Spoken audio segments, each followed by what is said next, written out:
13h, le journal à la présentation. Adja Fatou Sarr, Ibrahima Sadi, bonjour. Bonjour Adja Fatou, bonjour à tous. Les titres, c'est tout de suite. À la une de l'actualité, Potou en fin de matinée, Kébémer dans l'après-midi, le président de la République est dans la région de Louga. Au contact des populations, le chef de l'État inaugure un quai de pêche avant de visiter la hara nationale.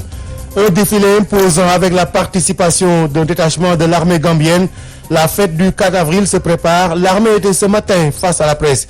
Et puis à Kolda, au lendemain du verdict du procès relatif à la manifestation des conducteurs de moto Jakarta, réaction du comité d'initiative de dialogue et de paix, son président, Maître Aboubakar Kamara, parle d'un verdict d'apaisement et invite la population à plus de retenue à tourner la page. Justement, Sadi, Maître Aboubakar Kamara sera donc invité dans la deuxième partie de cette édition, mais auparavant, la page de sport avec Tanda Khandia. Et pour boucler la boucle, la revue de presse avec Arona Diouf, tout de suite le développement.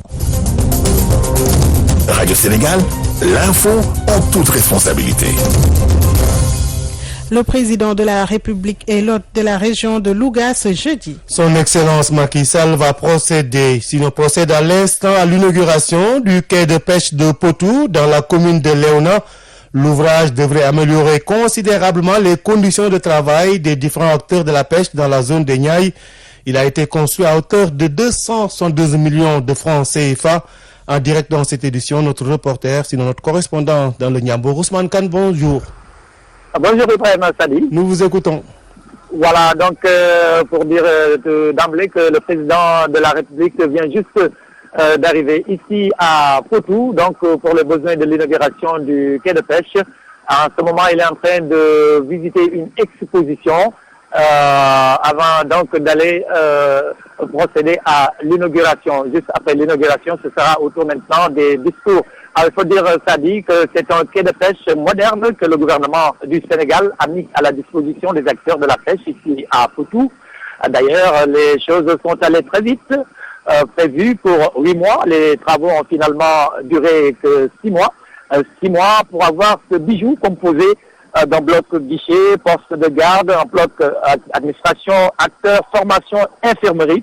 Il y a également un bloc vestiaire, sanitaire, un bloc de 30 abris moteurs, un débarcadère, un laboratoire de contrôle des produits halieutiques, un parking pour camions frigorifiques, un forage, un réseau de nettoiement et d'assainissement, et puis un système autonome d'éclairage solaire photovoltaïque. Il faut dire que le coût de ce quai de pêche entièrement équipé est de 279 millions de francs CFA. Et si l'on y ajoute l'avenant de l'électricité qui est environ de 50 millions, cela tourne donc autour de 300 millions et donc 300 millions en tout cas, environ 300 millions. Alors je disais tout à l'heure que ce quai est un quai de pêche moderne. Un quai de pêche, c'est parce que c'est un quai de pêche agréé. Les responsables de la pêche ici disent que ce n'est pas le premier de ce genre, si ce n'est pas le premier de ce genre au Sénégal, en tout cas. Et il n'y en a pas plus de deux. Et là, il faut dire que les produits halieutiques seront commercialisés dans les pays de l'Union européenne. Donc, c'est pour cela que les acteurs de la pêche ouvrent de soulagement, eux, qui la plupart du temps allaient dans d'autres zones comme Saint-Louis. Donc, pour les besoins de cette pêche, en tout cas pour avoir des produits halieutiques. L'ouvrage donc le président de la République Macky Sall va inaugurer tout à l'heure va à coup sûr booster la production et augmenter, il faut le dire donc sensiblement, le revenu des pêcheurs, mareyeurs, femmes transformatrices de la zone des Niayes. Voilà, merci Ousmane Kane en direct de Potou. Il faut signaler à Adja Fatou Sarr que dans l'après-midi, le chef de l'État est attendu à Kébémer pour une visite du hara national. Un hara construit en 2004 avec pour principale mission de venir en appui à la politique de développement de la filière équine au Sénégal. Le hara national de Kébémer a aussi en charge le développement de l'insémination artificielle, la recherche, entre autres missions. Restons dans le secteur de la pêche à Richatol, les pisciculteurs de la vallée en session de renforcement de capacité. Elle se tient donc à Richatol, qui abrite la première station piscicole du Sénégal. Objectif, mieux outiller les producteurs pour booster la production nationale de poissons qui tourne autour de 2000 tonnes. Abdoulaye Niane, directeur technique de l'Agence nationale de l'agriculture, au micro de Mbaye Diop. L'élevage de monosexe mâle de tilapia est devenu vraiment incontournable pour une pisciculture durable et rentable. Et le choix de Richard Toll vraiment n'est pas du tout fortuit. Parce que Richard Toll quand même est la première station piscicole vraiment du Sénégal. Aussi, Richard Toll accueille le plus grand nombre de cadres, d'étudiants, d'experts, d'élèves dans le domaine de l'aquaculture. Donc, ça se prouve aussi que l'ANA ait créé sa première antenne au niveau de Richard Toll et nous avons une plus grosse équipe ici. L'aquaculture est devenue aujourd'hui un secteur extrêmement dynamique et important avec une croissance très rapide qui est même supérieure à celle de l'agriculture de l'élevage.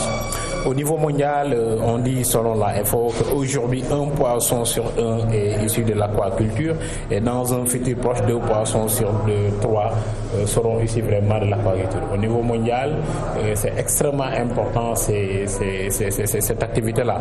Maintenant, au Sénégal, quand même, il y a beaucoup d'efforts qui sont en train d'être faits pour développer cette activité. Par exemple, quand on voit les années 2012 où notre production était de 334 tonnes, aujourd'hui nous en sommes à 2082. Donc c'est une production qui progresse d'année en année grâce aux efforts qui sont mis en place par l'Agence nationale de l'aquaculture.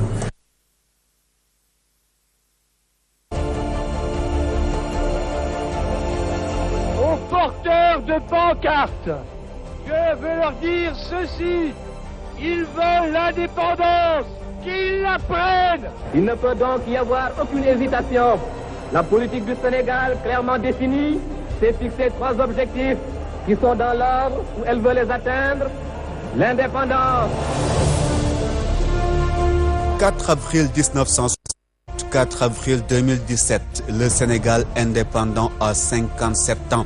Radio Sénégal, mémoire des grands moments de notre pays, célèbre l'accession à la souveraineté internationale. Ce 3 avril 2017, programme spécial sur Radio Sénégal International RSI, la chaîne nationale et sur Dakar FM. Le professeur Omar Gueye du département Histoire de l'UCAD, Université Cheikh Anta Diop de Dakar, et l'archiviste Atoumane Ndiaye retracent les faits saillants de l'histoire de notre pays. Au menu aussi, des témoignages d'illustrateurs qui ont écrit les plus belles pages de notre pays. Spéciale fête de l'indépendance, c'est ce 3 avril 2017 sur Radio Sénégal. Célébration de la fête de l'indépendance, 57e édition. On aura droit encore cette année à un grand défilé. Beaucoup d'innovations apportées cette année avec un détachement de l'armée gambienne comme invité. Le rôle des forces de défense et de sécurité dans la protection de l'environnement est le thème retenu. La direction de l'information des relations publiques de l'armée a fait face à la presse, compte rendu à Renaud Diouf. Événement majeur dans les activités de l'armée sénégalaise, cette fête revient avec beaucoup d'innovations qui ont été apportées. Colonel Abdoul Ndiaye, directeur de l'information et des relations publiques de l'armée. Les élèves officiers de l'école de la gendarmerie nationale vont faire une démonstration avec les baïonnettes. Il y aura également la projection sur écran d'une revue navale avec la mise en œuvre de nos moyens maritimes et particulièrement ceux qui ont été acquis ces dernières années. Donc il y a eu beaucoup d'acquisitions qui ont été faites. Donc il y aura la projection de la revue navale. Également, nous enregistrons la participation d'un détachement des forces armées gambiennes qui seront là. L'armée gambienne invitée à ce 4 avril, le thème, le rôle des forces de défense et de sécurité dans la protection de l'environnement. Un thème selon le colonel Abdoul Ndiaye qui colle à l'actualité. Conjuguer les efforts de toutes les forces de défense et de sécurité pour participer à cette lutte. Donc vous avez vu il y a quelques années, il y avait des camions remplis de troncs d'arbres dont la coupe est interdite, en particulier le bois de Venne, et qui s'acheminaient et qui étaient immatriculés de la Gambie, qui allaient dans des séries pour être exploités. Donc il était important qu'on puisse arrêter ce fléau parce que c'était devenu un péril par rapport à notre environnement. 3824 éléments des forces militaires et paramilitaires, 1822 civils. L'armée nationale a mis cette année les petits plats dans les grands pour une bonne célébration de cette date repère qui permet à tout un peuple de communier. 13h10, vous suivez les informations sur Radio Sénégal, direction Kolda, où la page des émeutes du 14 mars est tournée. Des manifestations violentes de conducteurs de moto Jakarta. Elles avaient occasionné des dégâts importants et plusieurs arrestations opérées par les forces de l'ordre. Hier, le tribunal régional de Kolda a rendu son verdict sur les 31 personnes interpellées. 5 ont été condamnées à des peines de 1 à 3 mois fermes. 26 autres ont été libérés. Un verdict d'apaisement selon le président du comité d'initiative de dialogue et de paix. Maître Aboubacar Kamara appelle les jeunes à plus de retenue. Il est au micro d'Abassani. Le comité a joué un rôle fondamental en rencontrant d'abord l'association, le bureau de Jakarta et les chefs d'arrêt. Depuis l'événement, pour leur dire, quels que soient les incidents, quelle que soit la situation, ils doivent rester calmes. Mais aussi, on a assisté les parents des détenus pour les demander de se calmer, de laisser la justice faire son travail. Le jour du procès aussi, on a eu des superviseurs qui étaient partout dans tous les coins de la commune pour demander à tout le monde de rester calme et pour faire passer aussi à travers notre page Facebook des bonnes informations pour qu'on maîtrise les informations, mais aussi pour contribuer à l'apaisement. Le comité a travaillé sur 3 aspects. Et le premier point, c'était l'apaisement. Et je pense qu'avec cette décision qu'on vient de rendre, ce premier aspect est atteint. Le deuxième aspect, c'était l'assistance juridique, parce qu'il fallait accompagner les familles, surtout les familles des mineurs, parce que le procès des mineurs était spécifique. Il fallait détecter les familles pour qu'elles viennent témoigner en présence de leurs mineurs. Et aussi, nous avons aussi l'accompagnement de l'AMO, et donc ça a facilité le déroulement du procès. Le troisième défi du comité, c'est-à-dire les perspectives. Et dans ces perspectives, on a la promotion des notions civiques. À l'instant, Maître Aboubacar Kamara, président du comité d'initiative de dialogue et de paix de Kolda, par ailleurs membre du Forum civil, il sera l'invité de ce 13h. Tout à fait autre chose, les femmes de Nyoto Diobas ont reçu un important financement de leur municipalité. Une enveloppe de 300 millions de francs CFA. Les bénéficiaires comptent utiliser cet argent à bon escient pour changer leur quotidien, nous dit Khadiyoum. 300 millions de nos francs mis à la disposition des femmes de notre Diobas. Ce financement, longtemps attendu, va permettre à plus de 2000 femmes de cette commune de 67 villages de développer plusieurs activités génératrices de revenus, comme la teinture, l'aviculture et les petits commerces. Rossis, présidente de la fédération de notre Diobas. Actuellement, les femmes bougent trop dans le petit commerce, dans l'élevage, par exemple, l'élevage, l'agriculture. Donc, peut-être que le petit commerce aussi, ça va très bien avec les femmes. Donc, je crois qu'elles vont se débrouiller. Cette enveloppe a été octroyée par le maire de la commune de Notto Diobas en partenariat avec une institution financière, Aliou Sarr. Il nous manquait donc un levier qui est l'investissement, qui permet justement d'amplifier le niveau de cette présence économique locale. Jusqu'ici, les femmes le faisaient de manière personnelle, individuelle, avec des fonds propres. Maintenant, il faut qu'il ait une autre envergure. Et pour cela, nous avions besoin d'avoir un partenaire puissant. Et Crédit Mutuel Sénégal, qui est l'un des leaders de la microfinance au Sénégal, nous a accompagnés. Dès aujourd'hui, il y a plus de 240 femmes qui seront financées. Et dans les 10 jours qui viennent, vous prenez 240 fois 10, vous êtes à plus de 2400 femmes. Les femmes de notre Diobas vont aussi bénéficier d'une formation pour une bonne gestion de leur financement. Khadioum Thiès, Radio Sénégal. Le monde bouge et vous devez le savoir. C'est pourquoi Radio Sénégal vous tient informé des faits, gestes et paroles qui impactent la marche du monde. C'est géo, c'est politique et c'est international. Et sur l'international, nous allons à la découverte du premier président de la Pologne post-communiste. Il s'agit de Lech Walesa, sans qui le mur de Berlin ne serait peut-être jamais tombé.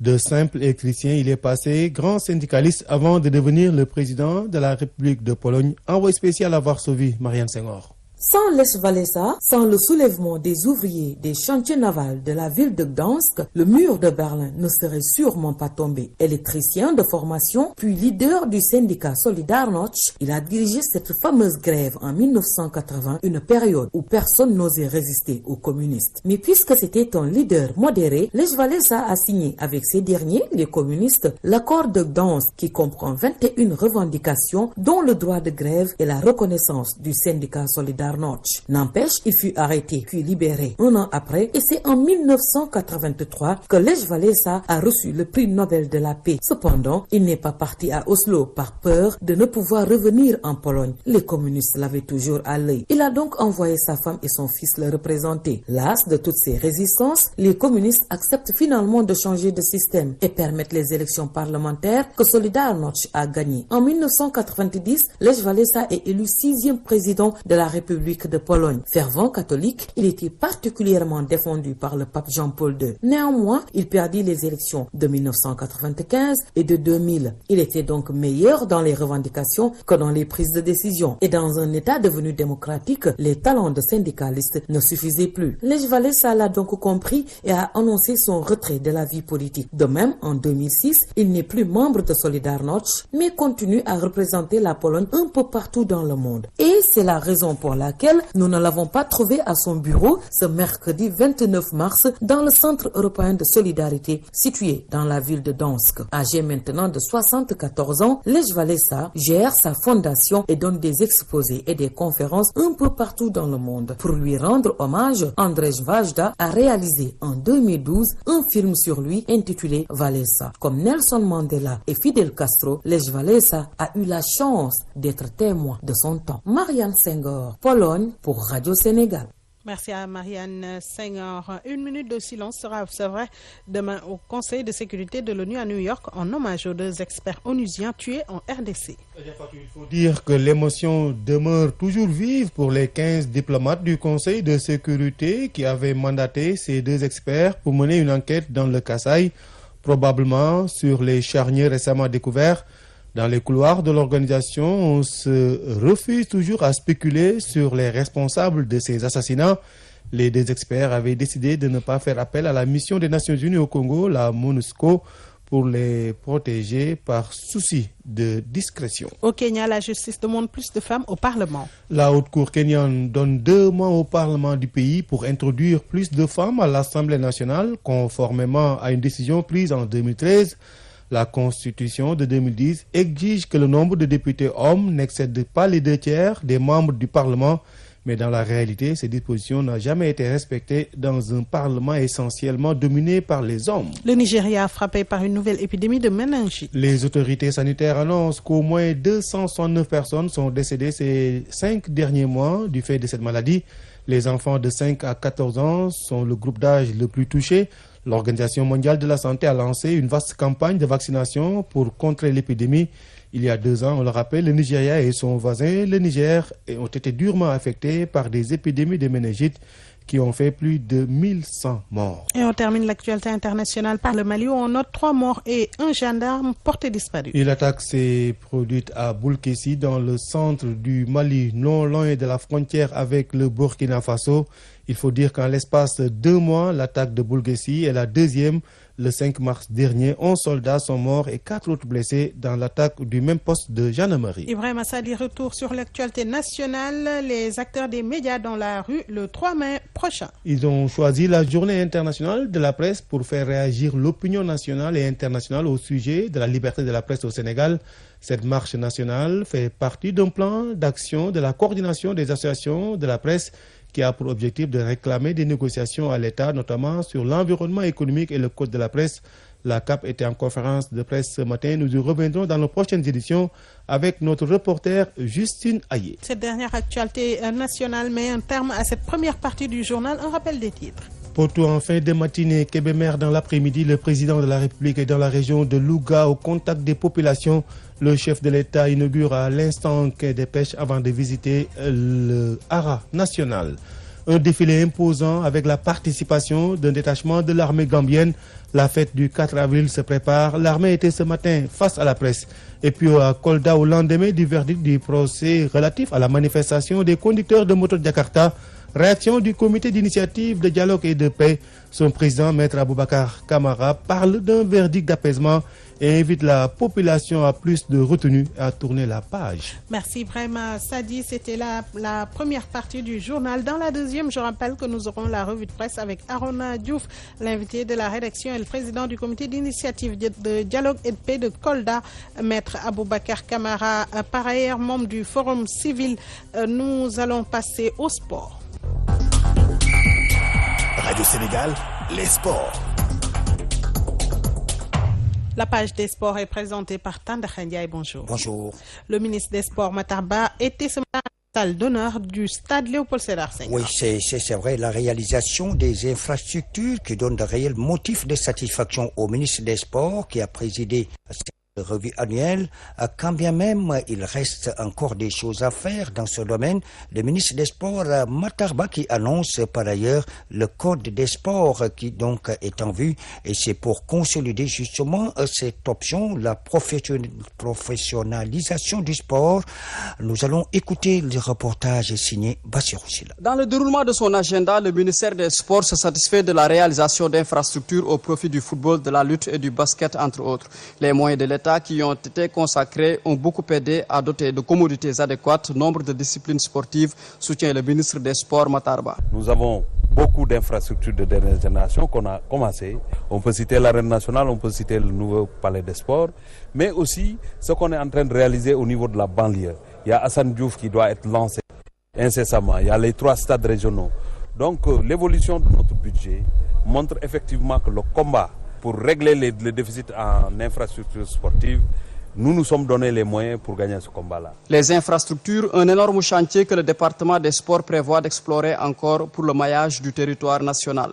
Le code du sport qui participe du renforcement de la professionnalisation est également dans les cordes du ministère des Sports. En découlera d'ailleurs le Fonds national du développement des sports pour conforter l'esprit professionnel dans le sport. Matar Ba. Nous sommes aussi en train de nous battre. On parle de code du sport parce que jusqu'à présent, la dimension économique du sport, on ne la vit pas ici au Sénégal. Et c'est ça qui pose problème et c'est ça qui fatigue l'État d'ailleurs. Quand on aura fini de diversifier, de monter notre code du sport, de créer le Fonds national de développement du sport, permettant aux structures qui sont dans, surtout la Ligue Pro, que ce soit dans le football ou bien dans le basket ou dans autre chose, ça permettra de financer le sport sans passer par le ministère des Sports. Et c'est ça qui va faire qu'il y aura beaucoup de privés dans le sport et c'est ça qui fera notre développement. La revue annuelle du ministère des Sports a aussi pris en compte après analyse les résultats sportifs obtenus dans diverses disciplines. Dans un souci d'appui et de transparence, le ministère des Finances accompagne la revue du ministère des Sports dans ses projections et planifications. Voilà, Bassirou Sylla qui a signé ce reportage. En tout cas, les infrastructures qui constituent un des points faibles du sport sénégalais.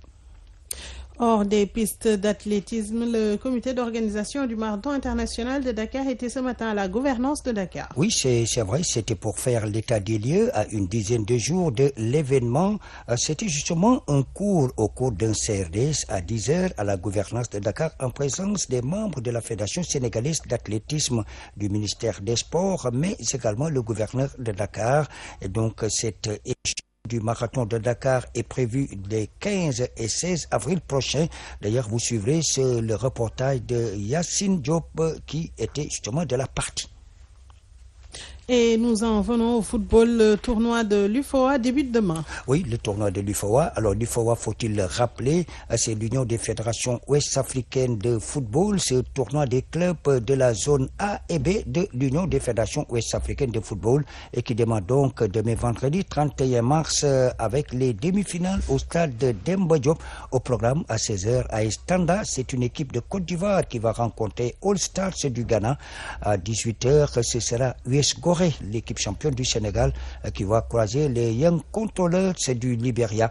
Un match de classement et la finale sont prévues pour dimanche. Ce sera au stade Demba Diop. Du basket à présent, les play-offs se poursuivent après-demain. Oui, on peut dire la 6e journée des play-offs du côté des dames qui vont se disputer samedi prochain, 1er avril. Au programme des matchs qui promettent beaucoup à Marius Ndiaye avec Duc qui va rencontrer l'UGB, c'est l'équipe Saint-Louisienne, le Giraffe qui retrouve une autre équipe Saint-Louisienne, le Saint-Louis Basket et puis Bop ASC Ville de Dakar qui vont boucler Marius Ndiaye. Pendant ce temps, à Mour, l'équipe de Mour Basket reçoit l'AS Fonctionnaire. De la boxe, on prend la direction de Kaolack. Oui, la Ligue régionale de Kaolack qui, en tout cas, est en train de rechercher des jeunes talents. Elle envisage d'organiser des galas dans les différents quartiers pour justement dénicher de futurs champions.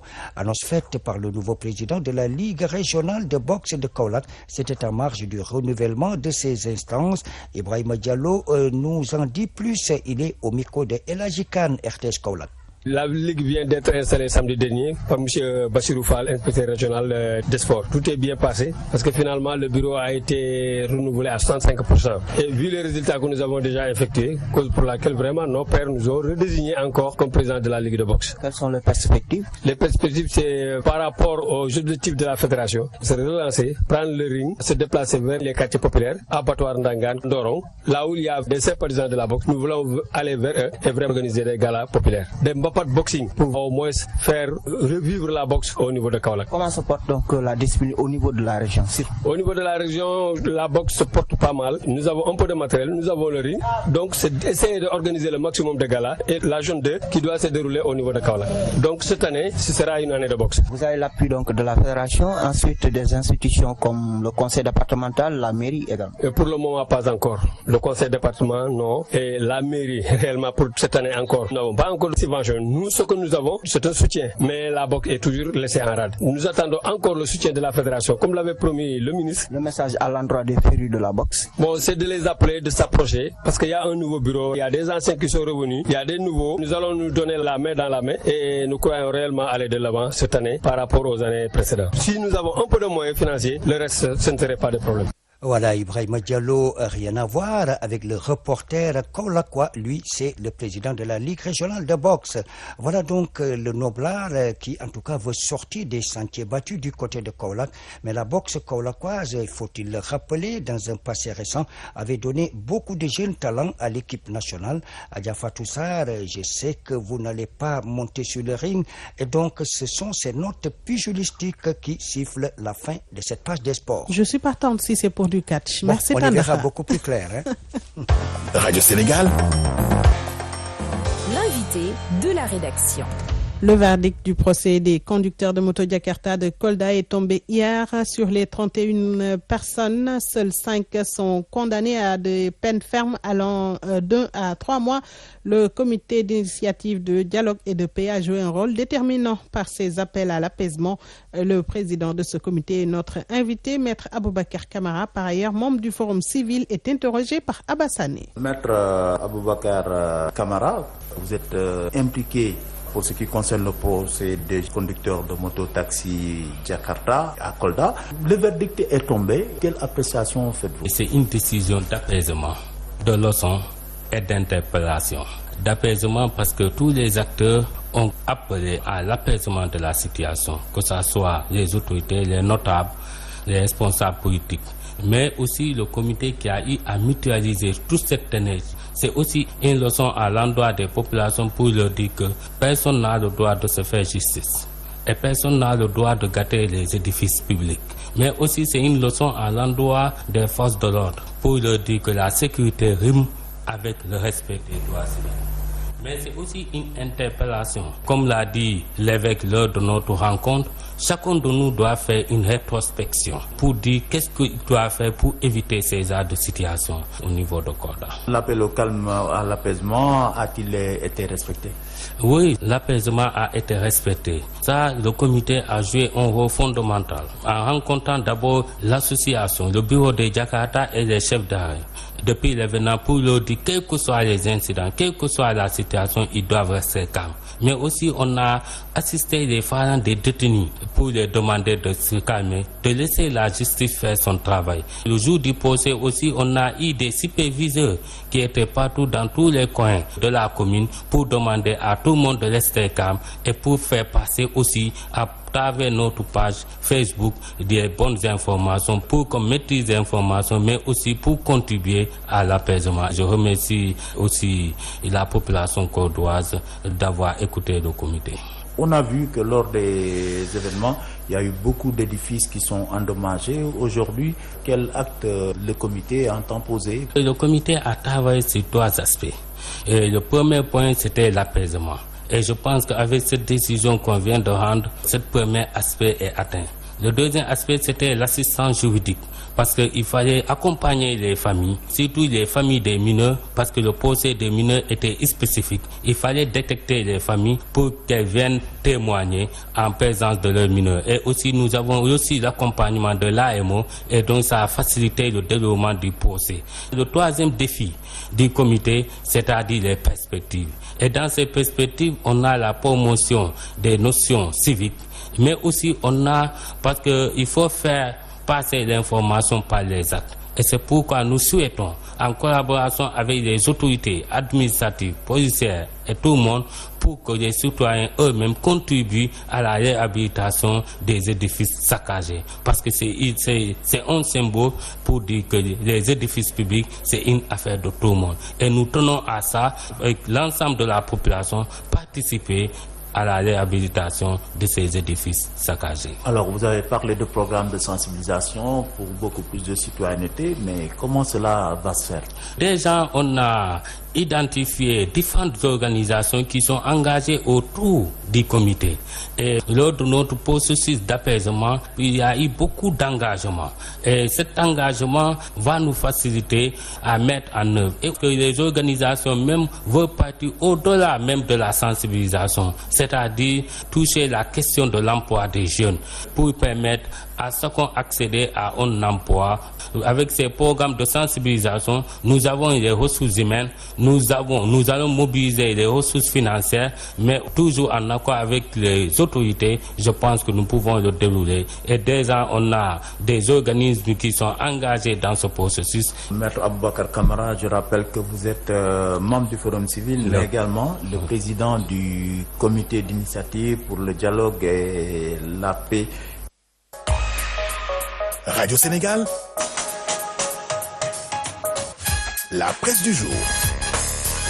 C'est avec Arona Diouf. Une actualité politique très chargée dans la presse de ce matin. Et d'abord le retour de Y'en a marre et donc revoilà les rap politiciens, s'exclame Vox Populi qui se lance dans cette série de questions. Où avait-il disparu par exemple? En tout cas, son silence, note la Tribune, était perçu par l'opinion comme troublant, inquiétant, voire de complicité avec le régime. Seulement après un sommeil relativement profond de 5 ans, souligne Le Quotidien, le mouvement citoyen a décidé de renouer avec sa popularité. Y'en a marre qui renaît selon Sucre Salé le 7 avril à la place de l'Obélisque, là où, rappelle mon confrère Bietis, il a obtenu ses lettres de noblesse. Ainsi, manifestation contre la justice sélective, liste Walf Quotidien, la mal-gouvernance. Y'en a marre attend, écrit Walf, 1 million de personnes le 7 avril prochain. Le pari est fou, estime Le Quotidien. Oui, rassembler 1 million de manifestants dans une place, souligne le journal, dont la capacité ne dépasse guère 50 000 places. Mes confrères de Vox Populi, qui ne doutent point de la capacité de nuisance de ces Y'en a marristes, soulignent justement comment ils ont contribué à pourrir la vie de Maître Wade à l'époque par des initiatives imparables. Seulement 5 à 6 ans après leur fait d'armes, ces rap politiciens se demandent alham. Oui, ces Y'en a marristes ont-ils la même capacité de nuisance? Oui, parce qu'il faut dire, souligne l'analyste de Vox Populi, il faut dire qu'il y a eu beaucoup de faits qui ont fini par ternir leur blason. Par exemple, rappelle Vox, leur excursion centrafricaine, d'où les a sorti Macky Sall, comme on sort, compare mon confrère, comme on sort un naufragé de la mer. Il y a ensuite l'affaire Lamine Diack, dans laquelle ils ont été cités, sans compter, ajoute Vox Populi, à toutes ces supputations et accusations qui les suivent sur les origines de financement de leurs activités. En tout cas, la question que se posent les analystes de la presse, c'est que cet appel se demande, par exemple, Sucre Salé du Quotidien, cet appel aura-t-il le même écho que celui de 2012? ainsi l'actualité au Parti socialiste présidentiel de 2019. Aïssata Tall Sall trace sa route selon la presse, mais d'abord cette lettre du cardinal Théodore Adrien Sarr à Khalifa Ababacar Sall. Beaucoup de quotidiens qui évoquent cette lettre, enquête qui souligne que le maire de Dakar peut compter en tout cas sur le soutien de l'ancien archevêque de Dakar. Je viens vous assurer des prières quotidiennes que je fais monter personnellement vers le Dieu de justice. J'ai cité Monseigneur Théodore Adrien Sarr à la une du quotidien L'As qui prie pour Khalifa Sall, le maire de Dakar qui est évoqué dans la presse de ce matin, mais sur un autre aspect, Khalifa Sall, selon Hassan Samb de Enquête, qui est brisé par son incarcération dans l'affaire de la caisse d'avance. Aujourd'hui, maître Aïssata Tall Sall prend le relais.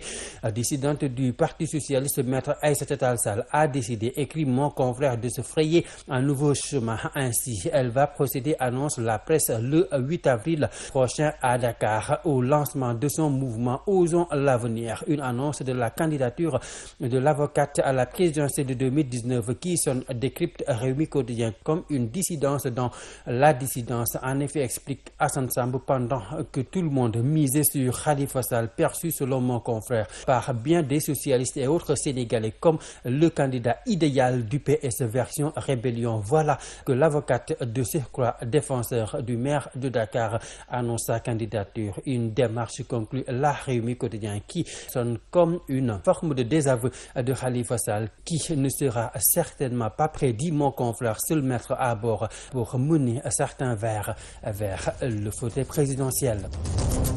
C'est la fin de ce 13h. Merci à l'équipe technique, Alex Ndiaye, Djam Diouf, Sedem, Oumar Sow, réalisation François Xavier Thiaw, Mohamed Khadafi, présentation Ibrahim Sadeh, Diafatou Sarr. Merci de le même écoute. Nos programmes se poursuivent sur nos différentes antennes. Excellent après-midi à toutes et à tous.